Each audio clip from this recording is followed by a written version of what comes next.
Hello there, welcome to Target Radio's podcast with me, Cookie. Every single week we find different people to speak to, mainly musicians, artists in the unsigned realm of music.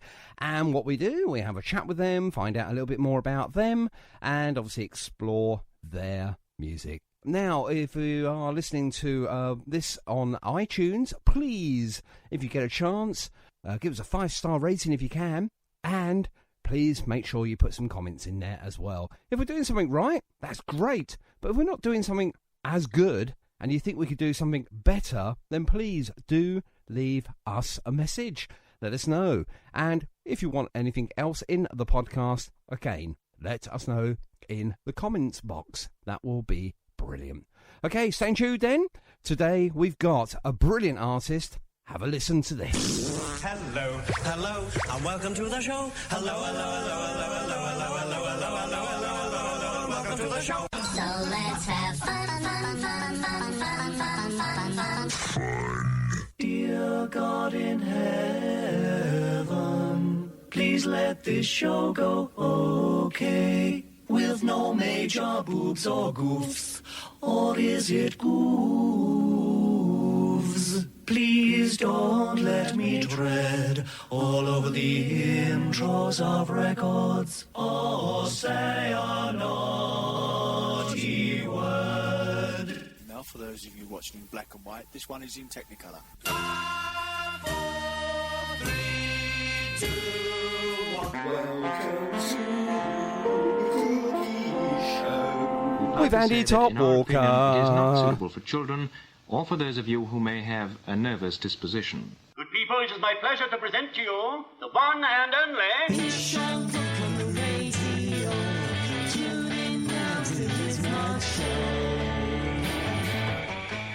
Well, I've got to tell you now, Andy, all right, I just don't get it, right? What went on there? I've no idea. Yeah, I've no idea either. Well, thank you very much for kicking me, for kicking the machine. God, didn't half hurt. Right square in the bottom as well. You're wearing steel toe caps or something. It blooming hurt. Anyway, how was your weekend, Andy? Was it good? It was excellent, yes indeed. Lovely. Now you got to say, well, what did you do? I was about to say that. Oh, God, then. What did you do, Sean? Oh, thank you for asking. We didn't script this on where's my paper? I went to see sorry, no, I didn't see Andy. I'll see you in that right now. I went to see Sam Molnar. Sam's birthday. It was Sam's birthday. Do you know he's a young 60-year-old? He's very young. He's very light and on his feet. And even though, despite he's had his medical knee problems, that's all we're going to say on the matter there. You want to see him with his wife swooping him around on that dance floor, mate. Honestly, they're romantics. Oh, you could almost say they were like new romantics. Boom. Anyway, great band of perps. I stayed outside because it was very, very warm and I'm very, very old. I couldn't keep up with them, but I tell you what, they had a full setup, including a full brass part of a brass section of their band. Wow! Yes! Trombones, trumpets, and all the other blowy things that are all in that sort of like brass thing. I tell you what, they're sounding fantastic. That was great. Now, can you do it with your mouth?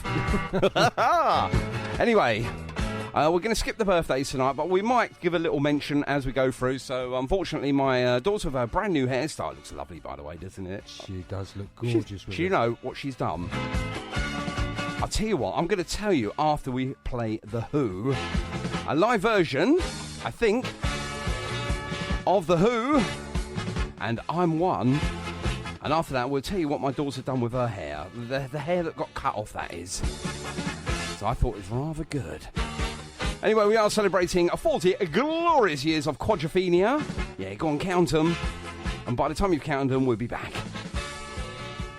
Ah, fantastic there. What did you think of that, Ruby? It was good. It was good indeed. Now, you're here because we're going to talk very, very quickly before we get on with our very special guest this evening, around about 3 minutes' time. My goodness me! We're running so late. Unfortunately, the system seemed to have a malfunction. Maybe we had a rodent or something in there. You know what I'm talking about. Anyway, you've just had your hair cut, Ruby, haven't you? And it looks absolutely lovely. Yeah. Now, tell everyone what you've done with, what was it, 6 or 8 inches of your hair that fell onto the floor? What happened to it? It was 10.5 inches. 10.5 inches of hair, my goodness me. And what did you do with it? We're sending it to charity. Okay, that is fantastic. And it helps make wigs and things like that, doesn't it? Yeah. So, do you know, someone, somewhere, is going to be really appreciative of that, aren't they? Yeah. And in about 2 or 3 weeks' time, someone's going to be walking around with your hair on their head. How's that work? But well done to you. That is absolutely brilliant. And your hairstyle. It's the first time you've had your hair cut since, ever.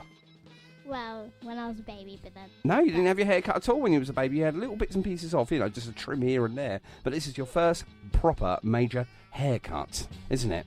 Yeah. Wow. Anyway, we have got Jason Edge, okay? He's the lead singer of a brilliant band up from Manchester called the Electric Stars. He's going to be on with us soon. Now, he's got short hair, I think. Not like yours, though. Yours is beautiful.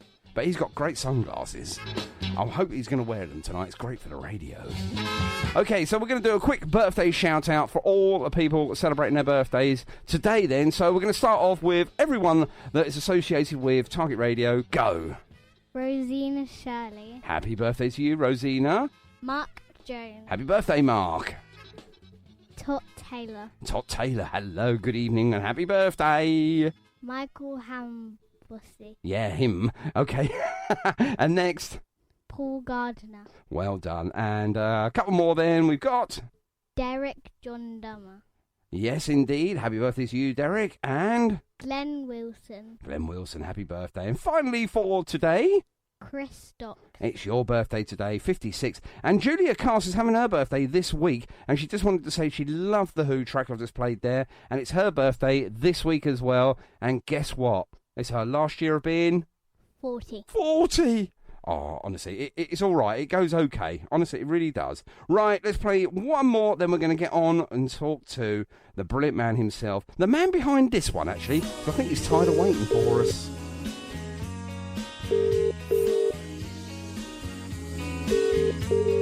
Hello. There it is. That's the Electric Stars, and hopefully at the other end of our telephone now, brilliant timing, Andy, I've got to tell you now. Is that a Mr. Jason Edge on the other end? Good evening. Good evening! Now, as you probably might, we're doing well. We were doing well until we got here at 6 o'clock, and for some reason the bloody computer stopped working. The whole computer system went down, so we kicked it, and it seems to be working good now. So we're running a bit behind the schedule and everything, but we got you on the phone now. How are you, Jason? How are you doing? I'm all right. A little bit hot and bothered because it's really warm in Manchester, which is quite rare.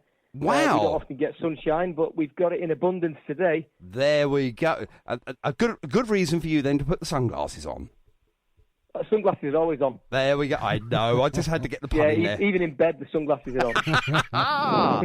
Oh, dear. We're going to get to that in a second. Not the bed bit, but obviously the sunglasses bit. And right, so let's introduce you then. So we've got Jason Edge. Now, for those who are been hiding under, a cupboard and reading Harry Potter books and everything, introduce yourself, Jason, and a little bit about your band. How did it all become?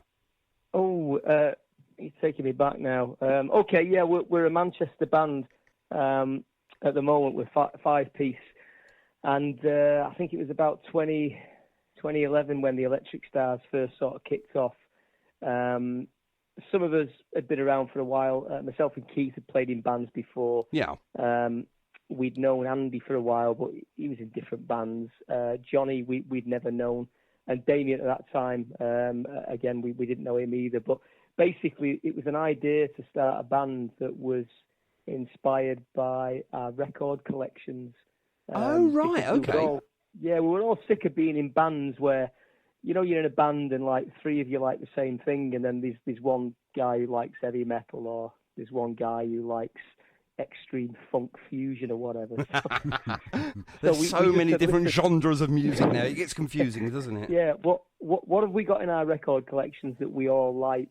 And we've all got a very strong tie and a love of late 60s, early 70s rock and roll music. Yeah. a few of us are very, very big Kinks fans, big Who fans, Small Faces, Hendrix, Stones, Beatles, the action, the creation. And when you add it all up, there was a common bond there for that sort of golden period of music, really. Indeed.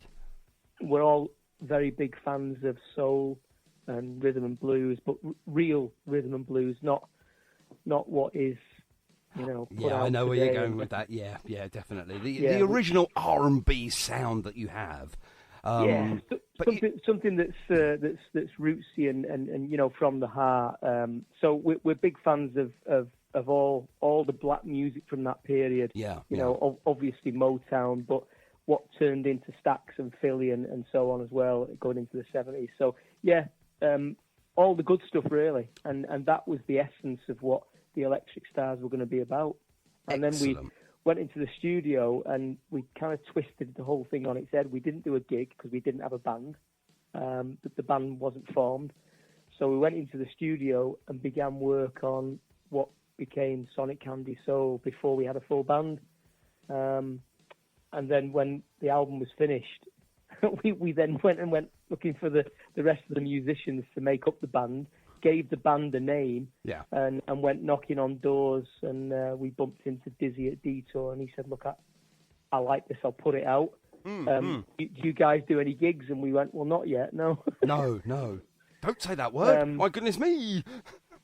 So that's how it kind of evolved. I mean, since that period, we worked really hard. We played pretty much every toilet that we could to try and get the name around. That's it. And we weren't scared of travelling. So whether it was Liverpool, Newcastle, Glasgow, London, Brighton, Birmingham, we just went and played, and we supported anybody and everybody, and we played, like I said, every pit that you could get a gig in, to try and get the name around. And eventually you make friends, and we've had a lot of people that have stuck with us over a long period of time. And excellent, yeah. And that means a lot to the band, because playing live is difficult when you play your own material.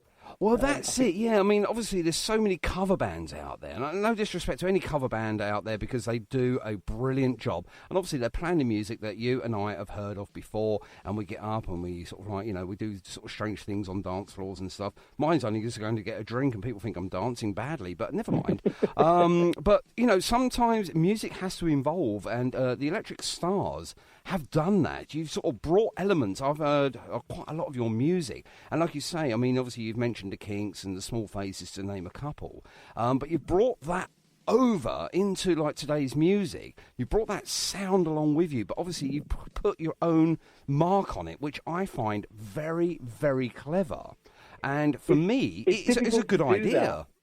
Because you're dead right. Today, there are a lot of tribute bands around, and it makes it really hard, because if a band's playing material everybody knows, it's an easy win for the audience. Well, of course it is. Win them over straight away, and it is difficult to win people over with your own material. Yes, of course. I think what you just said there applies to our band with the sound that we've got, because one of those conscious decisions we made in the very early days was that we were going to combine all our favourite records.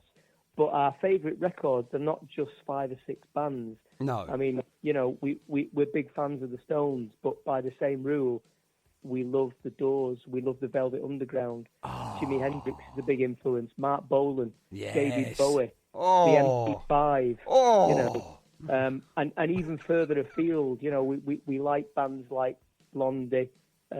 Big fans of the Ramones and the Pistols. Yeah. And when you begin to mix all that up, and you mix the garage with the punk, and you mix the psychedelia with the mod, and then you mix the soul and the Motown with the blues and so on, all of a sudden you've got a concoction that sounds very, very familiar, but doesn't sound familiar at all. Absolutely, Because It's a sort of sound you know, but you don't know. Yeah, exactly. And that was what we wanted. And the reason for calling the album Sonic Candy Soul was we wanted it to be candy for the ears, but not just something that was prefabricated. I know what you're saying, to have depth and heart and soul in it. So you wanted to steer away really from that 3-minute pop song and actually have a sort of like a musical sonic journey. Is that what you're saying? Yeah, and I mean we've been promising the second album for a long time now, and I've got to say, you know, I'm sorry to anyone who's where is it? Come on. Who's waiting for it, because I mean I've been waiting for it, and I wrote it 5 years ago. So, for goodness, come on, Jason, get your finger out, mate. Wind us up that we've not released the second album yet, because it's written, it's finished, it's just not fully recorded. But the second album will make even more sense of Sonic when you listen to that, because there is a definite link between the two albums, but also the story goes a little step further with that Sonic journey. So again, you're right. You know, what you've spotted and what you've heard is exactly what we wanted you to spot and hear when you listen to it. Excellent. Right, okay, now I'm going to bring in a familiar voice, or maybe not so familiar because he doesn't do a lot of talking, but you have met him at the 100 Club, and I'm sure Andy's going to ask you a little bit about the 100 Club, because obviously he was there and I wasn't, so I'm relying on you now, Andy, so I'm handing the microphone over to you now, buddy. Thank you, Sean. You're welcome. Hello, Jason. How you doing, fella? Hi, mate. You all right? Yeah, I'm good, mate. Good to hear your voice again. Yes, it was some night when we met a few weeks ago. Oh, it was a truly outstanding night, and I applaud everybody that was there that night, everybody that organised it, and you guys, you gave your all. You were absolutely outstanding. Do you know what, mate? There are some things that you're involved in, and it's only afterwards that you really appreciate it. And yes, there was a lot of organisation that went on from the likes of Brian Gosling, Graham Lentz, one or two other people from down Essex way who really pulled things together. The 100 Club were fantastic with letting us do this, because it's not the kind of thing that they really get involved in like that, but they were very helpful with us. But the bands that gave the time and from the word go said, yeah, we're up for this. The Shalalas, who are just a fantastic dance band. I think anybody who says they can't dance to the Shalalas, they're either lying or they're dead from the waist down. Actually, I think that was me, then because I can't dance. You've got Darren Connett, who I think is one of the best songwriters that we've got. What a fantastic songwriter Darren is. Absolutely. Our own Louise was with us, who I think stands out from the crowd with her versatility vocally. And not only that, the style that she's got, and then added to that, you've got the guys that came in and did little acoustic sets. So from the off, there was a big sort of swelling of support for, let's face it, something that when it was first booked, we'd not sold a ticket.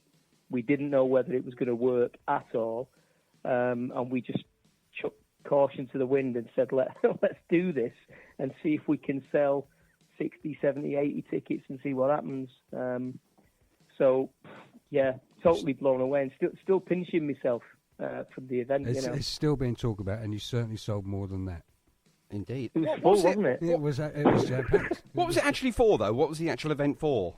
Well, initially the event was, let's see if we can put on an event featuring new original music for the people that we've been playing to in smaller venues up and down the country. Yeah. So we've done a lot of gigs in and around London. We've done some gigs in Birmingham, and there were people there that had travelled up from all over the place, Yeah. But can we get an audience like that into a big venue, an iconic venue? Definitely can iconic. Can we get other bands who feel the same as us and want to write their own music in there?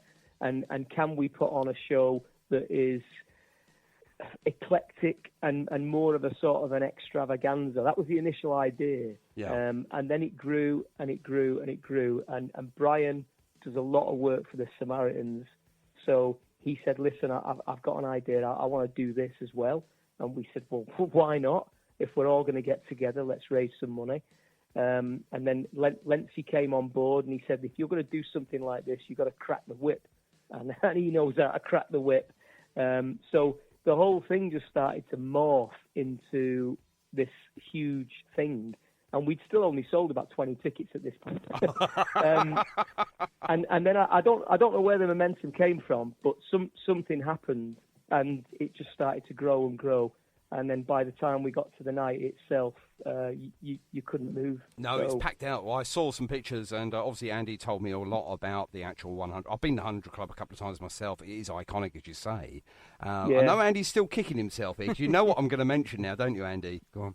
You did not go into the dressing room. No, I didn't go into the dressing room. I was invited in. You probably couldn't fit in. There were quite a few bands and artists there that evening, but what I heard was, what I'm hearing now on the grapevine, there could be part 2 next year. Yeah, I think everybody said, listen, if this is what it's like when you get a little idea on the back of a beer mat, you know, what happens if you've got all the experience of pulling it off once and filling the venue. Yeah.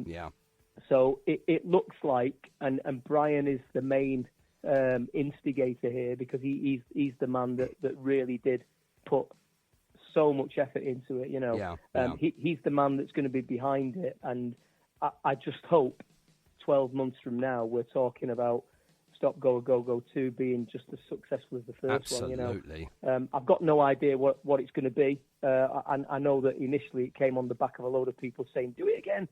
So, you know, kind of bowed to public opinion. Well, that's always good, isn't it? Encore. You know, that's what you want to hear is encore. Let's have one more. Let's have another gig. That is brilliant. And I know what we've done here at Target Radio, Andy and myself, amongst all the other people behind the scenes, we've actually now thrown our hat in the ring, if you like, and we've offered our services to obviously help with the comparing, possibly DJing it, but most importantly, you're going to love this. We are going to ask if we can broadcast this live as it happens, so it will be just included in the 100 Club. It's going to be across the rest of the world. So no pressure. No pressure. That's a little bit like when the BBC announced that they were going to start broadcasting from Glastonbury, isn't it? Absolutely. Well, this is going to be like this is going to be like Live Aid almost, you know. Dearie me. That's it. Where's it going to stop? Well, when I get Bob Geldof on, then you know we've hit it. That is great news, because I know that you guys play a lot of new original music on the show. Well, that's what we're about, yeah. That was the aim of the gig, to be a showcase for bands playing their own material. Yeah. Getting people out of the smaller venues, getting them into an iconic venue. But you're going to be listening to chunks of new songs from all the people playing. And at the end of the night, if you want to buy a CD, there's a merchandise stall there. So if a station like yourselves can get behind it as well, then that adds more fuel to the fire. That's what we want to do. Now we're starting to establish ourselves. We've got some pretty amazing guests as yourself on pretty much every week, and obviously a big round of applause there for Andy Topp-Walker and his lovely wife Nikki. You know, I know he's got all red now and embarrassed, but they work so hard behind the scenes. You know, the top walkers are like the top people. You know what I mean? They're everywhere. They've got a brilliant name. I mean, they're everywhere, but they are top of their game. See what I've done there? See what I've done there? Hey, top of their game. I'm going to be sick. He's going to be sick, yeah. Hang on, where's that bucket gone? Right, I'm going to pass you back to Andy, because I believe he's got a very good question. Oh, right, fire away. You just mentioned it as far as the name of the programme at the 100 Club. Where did Stop a Go-Go come from? Well, initially I was talking to Brian, and Brian, he had an idea for an event that he was going to do, and he wanted to put something to it, and I think he called it Stop Go, the event, which was obviously taken from a song, which is very close to Brian's heart. Yeah. And at the time, I'm obsessed with go-go dancers, and I have been for a long, long time. And if you watch any of our videos, there's a lot of go-go dancers in them. So I just said to Brian, Stop Go, I love that. I said, what about Stop Go, a go-go? And he started laughing, and then we both just went quiet and said, that's it, Stop Go, a go-go. Because it's got that reference to sort of like the 60s and the fantastic clubs that were all emerging around the 60s, going into the 70s. And that was really when that sort of underground scene first broke, where you were mixing live entertainment with dancing and DJs and the whole sort of like beat thing. So we wanted that kind of enthusiasm for live music. And, of course, don't forget we had an ace DJ on the night as well. Yes, spinning indeed. some really good stuff. We wanted people to dance, hence the fact that Shalalas were there to make sure that everybody got really sweaty, and they did. We wanted people to sing, so there was lots of great songs going on there. But as well as that, when the night was finished, the DJ was just going to make sure that everyone was still partying. So it was basically Brian's idea. We stopped go, and then I just stuck a go dance from the end of it, and that was it. Excellent. Right, okay, that is brilliant. Okay, now we've just gone on to, we're just having a bit of a giggle here, aren't we, Andy? Because we've just married you up. Okay, not married as in like, you know, that sort of marriage, but we've just realised now your style, especially with those very big standout glasses that you wear, the big massive things. I think I know where you've got that idea from. Go on then. Trevor Horn. Now, for those that don't know who Trevor Horn is, although he's a beautiful, beautiful producer, when he first started out in the music scene, memory serves, he was in a pop group called Buggles. Video Killed the Radio Star, and I love the B-side of that. Yes, kids, if you bought yourself vinyl, you've got a B-side on the other side. And it was one called Clean Clean. But he wore these really oversized glasses. Now, they were actually glasses, not sunglasses, but they were massive. And I've just thought, hang on a minute, is that where you got the idea from? Because I'll be honest with you, it is you. But do you know what? I thought I'd got away with it, and I thought no one would ever guess that I was a huge Buggles fan. Clearly, the cat's now out of the bag. There we go. I'll tell you what I'm going to do a little later. I'm going to find a great picture of of the above-mentioned Mr. Buggles, and I'm going to put it up one against yours. And Thanks, mate. That's all right. No problems at all. Anything to get you over. Right, back over to Andy then. Okay, so while we're sticking on names, you have a superb name as a group. Yeah. Where did you get it from? Well, we sat down when we were thinking about the sound of the band, and we spoke about. I mean, I tend to write with colours and flavours and textures, and so a lot of my lyrics, probably because I'm really into like psychedelia, can be quite evocative. So we wanted a name that suggested the style of the band and the look of the band. Even though we didn't have the band, we were quite serious about this. If we were going to write some new material and go out as a new band with new records and so on, it had to be something that had a message running right through it. So the Electric Stars was a combination of ideas of the music that we liked, and we've always aspired to be as good as we can be at whatever we do. So within that, there's like you aim for the stars. And we are big fans of that late 60s, early 70s period. I like a lot of glam. I'm a big fan of the early Bolan, early Bowie. I love all that, and I really like early Slade as well and things, you know. So that sort of electrified sort of like glamorous side of rock and roll really appealed to me. So we looked at electric, we looked at the word stars, and we just bunged them together, and that was it, really, you know. But it's that sort of aspiration, because we've always looked to the great bands to inspire us. And like I say, when you look at people like The Who, and you look at the things that they were doing, and the Stones, and obviously the Beatles and Ray Davis, I mean, they're right at the top of the pile. Definitely, absolutely at the top of the pile. And we've always looked to people like that to inspire us. So there's a nod and a wink to the big stars as well in the name. So yeah, that's where it came from. But it's all part of the little tapestry that was the creation really of the album, Sonic Candy Soul, the name of the band, and the sort of the look of the band as well. You know, which is very sort of retro rock and roll, and we kind of wear our influences on our sleeve, and we're not scared about that. No. So every now and then you will get the odd cover version from us, and it will probably be the likes of a Ray Davis tune, or you know, we we did a cover version of Jennifer Eccles as well by the Hollies, and the Hollies, for me, are huge in terms of from Manchester, but also the songwriting. The standard of the songwriting was absolutely awesome, towards the late 60s. And of course, Nashi then, who was from round our way, he went and left to join Crosby, Stills, Nash and Young, and they were just absolutely phenomenal, No, excellent. Okay. Excellent. Right, okay. Now, I'm just going through a couple of bits here on your Facebook page here. Now, the Strange Brew podcast back in 2012 said, the music scene at the moment badly needs more groups like them to bring a bit of glam, soul and psych to the tuneless charts, which I totally agree and disagree in the same breath, because I think you are unique. We don't want more bands like you. We want bands that do the same sort of ethos as what you're doing, but we don't want more bands like you because we don't want to flood the market. And at the moment, I don't think there's any other band out there that sounds like you, which is unique. Yeah, I can't put my finger on it really, because we made a conscious decision to let our influences shine.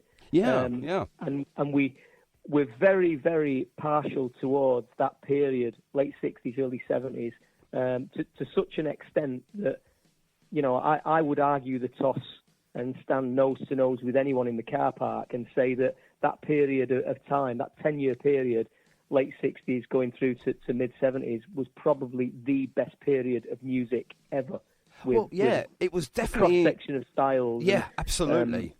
And it was experimental as well, wasn't it? I mean, very experimental. Yeah, so many different genres. And a lot of people forget this. Yeah. It wasn't just experimental with the songwriting and the sounds, also in the studios and the effects that were being used. Yes, indeed. And the way people were producing music. Yeah. And also, that was that point in time when a lot of the bands of the early 60s gave up playing at around about 65 because the PA systems were crap.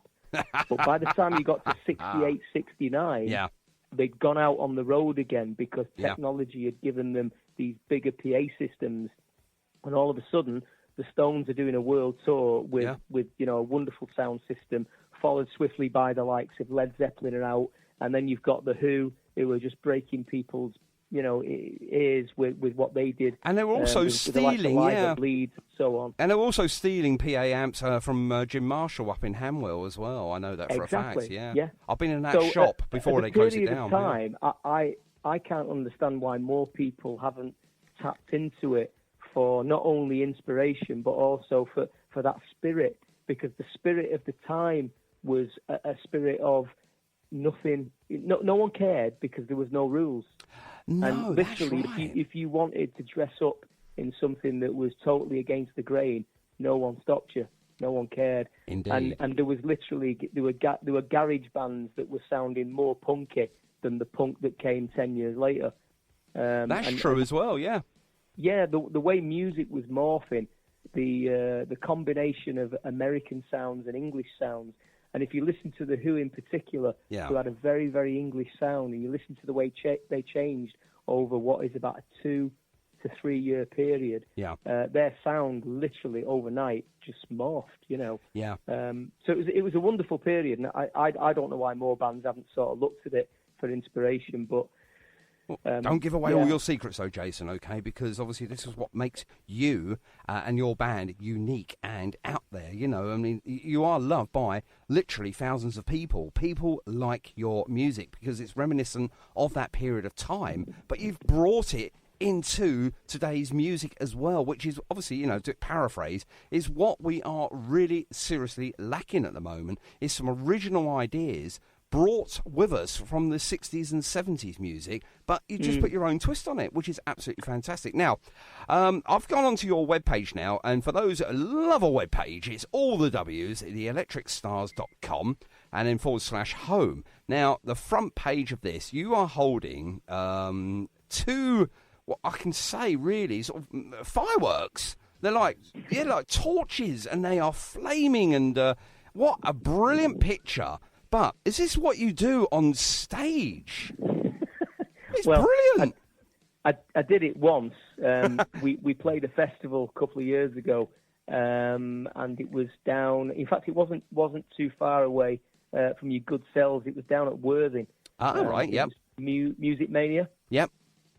And at this point, I have to give out a shout to Julia Cast, who's going to beat me black and blue if I don't, because she was at the gig, and she did say to me, "I'm going to beat you if you don't mention me." But Julia's been a fan of the band for a long time. She's fiercely loyal, and she's a great person. She goes to gigs all over the place, but she was at this particular event at Music Mania. Yeah. And I asked the organizer if I could do something a little bit different, and he said, "Oh yeah, no problem, Jason, no problem. He's dead busy." So I opened up these two distress flares, and the security guards all freaked out, and they virtually called the fire brigade because I don't think. When I said I want to do something a bit different, I don't really think he knew what I had in mind. No, indeed. But yeah, indeed. I had these couple of flares there, and it was. As you do, you bring them along. You never know. The picture was taken by Derek D'Souza, who is renowned for being in the right place at the right time all the time. And if you blink, you miss it. There we go. Yeah, Cheap little plug there exactly. for Derek. Yeah, I know Derek really well. He actually stole one of my he actually stole a limited edition of Left, Right and Centre by a special guest mod band. He did give it back to me. He picked it up by mistake. But lovely fella, and he's got a really big lens. Did you know that? Yeah, well, I've heard about that, but we can't that's really it. go into that on air, can we? No. I mean, I have actually seen his lens, and I've seen it extend as well, but that's all I'm going to say. Yeah, that's all I'm going to say on the matter. I'm not sure if he's popping anything blue. Right, okie dokie. Now, the Electric Stars moving forward from today then, because obviously I've been searching frantically. Who does your web pages and who does your Facebook and everything to keep you up to date? Well, I mean, we try and share the band's Facebook between the guys in the band. So yeah, that's what we try and do. It doesn't really work because you're busy. I understand that, but well, you know what musicians are like. Yes, they're a different breed. Yeah, we're not great at that. No. The website, I've got to say, is 99.9% down to our wonderful bass player Keith, who's a techno whiz. I don't know how he's managed to do that. Because when in a previous life, me and Keith were only really good for partying till the wee hours and clearing people's gardens out on a weekend. For beer money. He's now become a wizard of websites. He has. But so if Keith I could just looks after the website, and he does really well with that. Brilliant. If I could just put a little message out for Keith, because I know you're listening, Keith. Right, Keith, put down whatever you're eating or drinking. Get onto the Electric Stars web page, where again it's all the W's, electricstars.com. Can you please go under the heading shows and put some new ones on there, please, because the last one you had on there was June the 15th, and I'd like to share all your lovely new shows that are coming up very soon, but I can't because I don't know of any. So well, I'm going to leave that with you now. We've got two. Yes. The first one is coming up pretty quickly. Actually, it's on Brighton Pier. And the wonderful Gary Shale has pulled together this awesome 40th anniversary for Quadrophenia Night, which has got just about everything and everybody in it. It's got a Q&A. It's got like a quiz. He's got bands. He's got acoustic acts. He's got a screening of the movie. There's cast. There's all sorts of people there. I think he's got raffles and prizes. I don't know. I can't keep up with what he's doing. He's doing so much. He's got so much going on. But you know, I'm barred from there. Pier. I'm barred from there, or at least the quiz, because I know everything about Quadrophenia, apparently.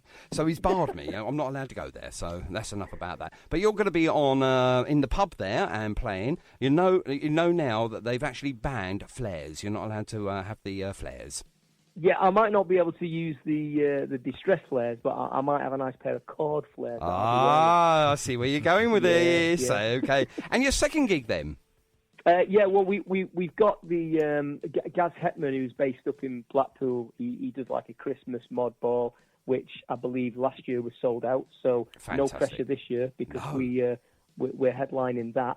And that's in December. Excellent. So I'd like to think that will be extremely well attended, and Perfect. and who's not up for a night out in Blackpool? So there we go. Absolutely. That's coming up in December. Absolutely, all three of them will be there. I'm only joking. I love Blackpool, honestly, I really do. I mean, they nicked the Eiffel Tower, but who cares? Exactly, yeah. No, Gaz is another one of those guys, one of those promoters, and there's quite a few up and down the country who will take a risk, and he tries to put on a lot of new music in his venue, you know. So well done to Gaz. Yes, indeed, absolutely. Now, looking at all these pictures and everything, they're so sort of, psychedelic, aren't they? I mean, they've got some really fantastic sort of imagery. I think that's the word we can use, is imagery. And it's fantastic. Some of this stuff is really way out there, which is reminiscent, obviously, of the psychedelic era of the 60s stroke 70s. So who does a lot of your photos for you? I mean, obviously, we mentioned Derek D'Souza. Anybody else? Yeah, I mean, we've worked with quite a few people over the years, but I've got to say that we, you know, probably some of our strongest images have come from the likes of Derek, who's done a few bits and bobs with us. He did one that's on the inner sleeve of The Only Lover Left Alive, and that was from a Small Faces convention a few years ago. Yeah. Obviously the one with the flares and a few others.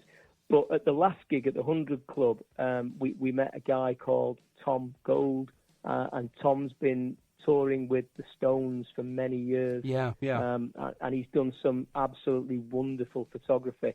In fact, I found out over the weekend that Tom actually took the cover photograph for the first album by the Runaways in '77. So his history and background of great rock and roll photography goes back a long way. So Tom took some shots from the 100 Club. We're going to be doing a session with him, which I guess will be before the end of the year. Perfect. Because we're trying to finish this album ASAP. Yeah. We're halfway through it. Tracks like Sunshine, We Love You, Only Lover Left Alive, Loaded with Regrets are on it, and they're already done, of course. So the other sort of 6 or 7 songs are all written and ready to be recorded. Brilliant. Don't forget, Target Radio would love to get a quick advance copy once it's done, so we can start blasting it out on the airwaves as well and get a little bit more. We'd love to be sending you stuff now, guys. Honestly, I wish we were further down the road with it. Don't worry. You know how these things are. You know, you can make the cake mixture, you can put it in the oven, but it's down to the oven to get it just right.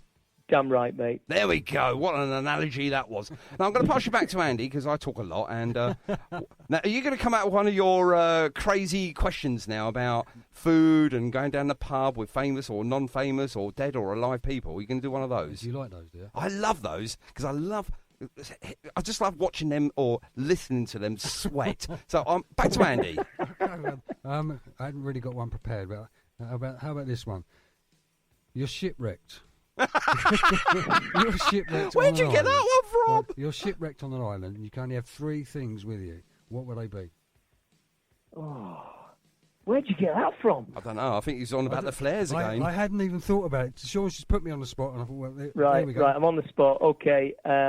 My very, very rare 7-inch single of Jumping Jack Flash, which, in my opinion, is the epitome of a wonderful rock and roll song. I think it's got everything in it. So that's one of them. Do you have the story behind that title of the song? Do you know about the song? I'm a bit of an anorak. I know it as well. I know it as well. I just wondered whether we all know it. Yeah, we all know it. Don't open the door for me to talk more than I already talk. So that would be one of them. Let me think now. Probably acoustic guitar. Of course. Because if you're going to be sat on an island with no boat to take you home, you're going to need to amuse yourself. So I'll probably play Jumping Jack Flash most of the day, and then the rest of the day I can play the acoustic guitar. Save the vinyl. And write some new tunes. Dearie me, can't use any drug references because it's not yet 9 o'clock. No. So let me think. Third one. Well, you can use headache tablets, and we can just sort of work in here. A football. Yeah, a football. Yeah, because I do still like to play. I am a bit of a football nut. All right. So yeah, I'll take a football, and then I can work on my keepy uppies when I'm not listening or playing. Well, cool. There you go. Keepy uppies with a guitar at the same time. we're loving There's a thing, isn't it? Is it a I silly don't think I could multitask like that, lads. You never know. Is it a silly question then? So, what colour are you, red or blue? Red. Oh. Every day of the week. Oh. Manchester's red. And if you listen to that Gallagher fool, don't listen to him. He hasn't got a clue about No, football. he hasn't. No, What he knows about football, I could write on the back of the stamp. Oh, he loves you too, apparently. Although his music's not bad. Oh, that is fantastic. That was actually a good question in the end, Andy. It turned into something really, really good. So, now, how do we get hold of you if obviously we want to listen to your material, Jason? What's the best way of getting hold of you and obviously the band? Well, you've got my phone number now. Not me, as in all our lovely listeners. Oh, my goodness me. Listen, I mean, we're a very approachable bunch. So at gigs, we've always got music with us at gigs, CDs and vinyl and so on. Marvellous. I know we don't play a lot of gigs as much as we should do, but you can always speak to us at gigs. Facebook, we're dead easy to contact. We're dead easy to find as well because we've all got the same profile picture, which is the band logo. So we're dead easy to get hold of, in that respect. We found you. Detour Records, you can find our releases on there because, of course, Dizzy has put our CDs out from day one. He does, yeah. You can get us through there. Good old the Dizzy. band's website. You can order stuff off the website as well. But more importantly than that, I mean, people who get to know us, we like to get to know the people who are fans of the band, so that we're almost like friends with them. So a lot of the guys now that have seen us a few times, we consider them almost like friends, and I think that's just the kind of people we are. We're from Manchester, so we're easy to get on with anyway. Absolutely, we're get chilled out. I've never come across a Manchester person yet that's rude. They're all approachable. They're very nice people. Yeah, well, that's because if you can make friends with people, then the chances of dealing drugs with them are quite high. Here we go. Right, okay, moving on. Now, I'm going to ask you a very serious question, which will probably turn out to be a right farce. But are you the actual singer and songwriter of the band, or does the band have sort of influences? Do they sort of throw their sort of writing skills into the ring as well, or is it solely onto your shoulders, or what? I think it's a bit of a classic style of writing in terms of I'll sit there and come up with the tune and the lyrics and so on. Yeah. What's first for you, though? We go in a room and we work hard on everything else. Uh-huh. And Andy's guitar playing is quite key to what we do. Yeah. Because I've got to say, his style of guitar playing is so different to anybody we've ever worked with before, because I can be sat there and I can say, I'm feeling a bit of Yardbirds on this. And before you know it, he's playing like Jeff Beck. And I'll go, whoa, no, not Jeff Beck Yardbirds. More like Clapton Yardbirds. Yeah. And then he'll play like Eric. Wow. And then I'll say, sorry, I was wrong. I meant Jimmy Page Yardbirds. There we go. You keep chopping and changing them. He's got this ability. He's very knowledgeable about guitars. Whether it's a Fender with going through a Marshall, or whether it's a Les Paul going through a Twin, he's just wonderful with sounds and effects. The connoisseur of guitars. There yeah. We go. So is it music? Is it music for you first, though, Jason, or is it words, or is it a combination of both? Sorry, what was that? I was going to say, is it when you're writing music, is it the music first, or is it the lyrics first for you? I think it's probably both. There we go. Politician's answer. I'm only joking.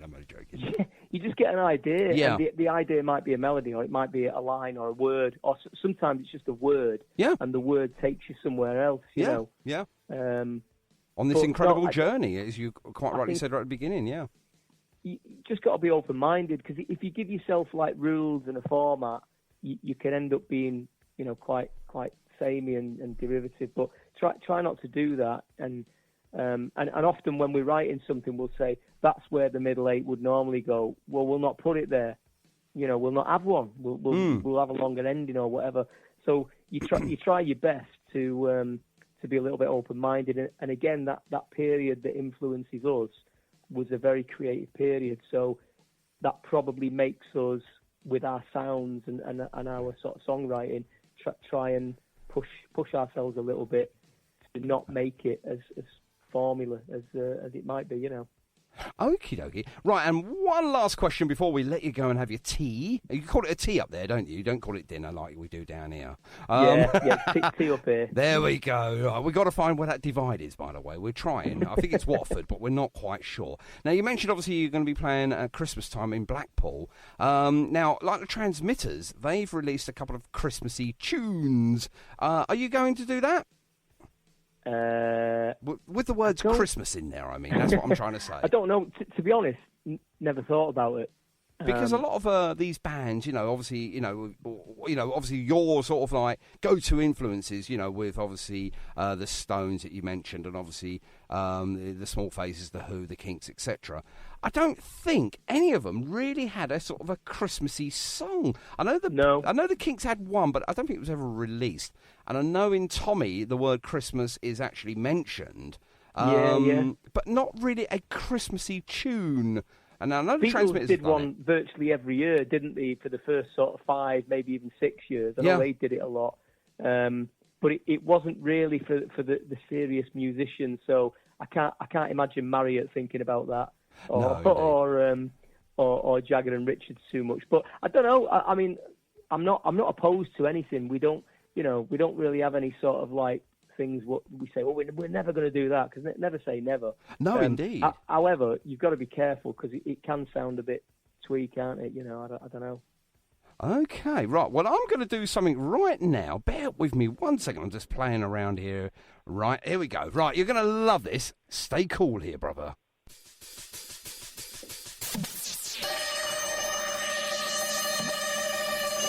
Right, your mission, Jason, from the Electric Stars. If you choose to accept it, we'd like you to try and make a Christmas song before the end of the year, exclusively here for Target Radio, because we do like a Christmas song. We're suckers for it. If you choose to do that, it's up to you. This message now will self-implode, not explode, but implode, and probably blow the hell of us up, Andy, yeah? There we go, that's right, I'm done there now. Right, okie dokie. Well, all I'm going to say is now, I'm going to let you cut your teeth on a world exclusive of you being a radio DJ and introduce. Now, I love this tune. It's 5 minutes and 28 seconds 28.6 of a second. Do you know what that song is? It's one of yours. The Only Lover Left Alive? Nope. Try again. I'll give you I'll give you a clue. Between the Streets and the Stars? I'll give you a clue. It's a cover of Morrison's. Jim? Doors? And we usually play this at the end of our interview. This is the end. Proves we're live. Can you give me some more clues? Yes, this is the End by the Electric Stars, and that's what you're going to introduce to us to end our brilliant right, yeah. That's one of ours, isn't it? It is one of yours. You sent me that many moons ago. You forgot, you silly Billy. So it's the B-side to Sunshine. There we go. He knows his music, doesn't he, Andy? Does. Indeed. Right, we are going to give you a massive round of applause, but before we do that, just in case we are really rubbish at our radio jobs, is there anything we've not mentioned, or is there anything you'd like to mention before we go? No, you know, the only thing I want to mention is a huge thank you to people like yourselves who put in the time and effort, because you play a lot of new music, and that means a lot to bands like us. Thank you. And then secondly, to the people who support us, who turn up for the gigs, buy our music, because without them, we wouldn't be a band. Well, I don't know what we'd be doing. So a huge thank you to them. I'm going to mention two people. We've got so many people I could mention, but there's two people that did something for us over the past 12 months that I never, ever dreamed would happen. And they've actually had tattoos of the lyrics of the Electric Stars. No! All down to that. Wow! both of them have had a tattoo saying "beautiful music for beautiful people," and things like that. Yeah. Mean so much to us. That's a lovely quote as well. I think you need to it get just goes a long way trademark to that. the show. So to Mr. Dobson and Mr. Van Gogh, you're out there. You might be listening. I hope you are. A huge round of applause, because that kind of support, yeah. Brilliant. Thank you very much. I got the last clap in, by the way. Right, okay, Jason, thank you very much indeed for jumping on this evening before your tea. I know, obviously, you can be quite grumpy if you've not had your dinner. But before you go, please introduce the Electric Stars, and this is the end. It's one of yours, so you can do it in any sort of style of voice. And just to let you know, we are going to play We Love You a little bit later in the show, and we might even throw a jumping jack flash in there just for your desert island, exclusion. Because you will be excluded. That's it. You're done now. You're going to go over there now, according to Andy. So over to you then, much, Jason. Thank you very much indeed for your time this evening, and all the best for the future. Good luck on the pier. Don't get seasick. Does that move? Yeah, it does move a bit, actually. It does a little bit. And obviously, good luck for Blackpool as well. And hopefully, we'll see you next year at the 100 Club for the return. You never know. Over to you. Guys. Thank you very much for having us on. Really appreciate that. There we go. Okay, so this is the Electric Stars with This Is the End, which is the B-side to Sunshine, which will appear on the brand new album Velvet Elvis, The Only Lover Left Alive. There we go. What a fantastic Well done, plug Jason. as well. Thank you, mate. There we go. We're playing the Rolling Stones there and Jumping Jack Flash, especially for our very special guest that we had this evening, Andy, which was the incredible Jason Edge. And who knew? He was so good. He is a great bloke.